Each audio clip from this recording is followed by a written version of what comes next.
இப்போ சோசியல் மீடியாவில் ஒரு மிகப்பெரிய ஒரு டாக் யார் அப்படின்னா நயன்தாரா, தனுஷ் இவங்க 2 பேருக்குள்ள சண்டை என்ன நடந்தது, ஏன் இது மாதிரி சண்டை நடந்துகிட்டு இருக்கு அப்படின்னு சொல்லி ரசிகர்கள் மிகப்பெரிய ஒரு குழப்பத்தில் இருக்க நிலையில் என்ன வெளிவந்திருக்கு அப்படின்னா நெட்ஃப்ளிக்ஸ் கொடுத்த ஐடியா தான் இந்த மாதிரி ஒரு மட்டமான ஐடியா.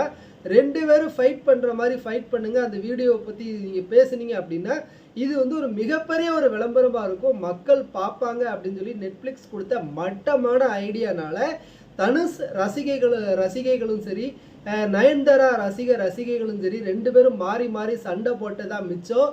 சினிமாக்காரங்க பயன்படுத்தக்கூடிய மிகப்பெரிய யுக்தி இந்த மட்டமான ஒரு விளம்பரம் தான்.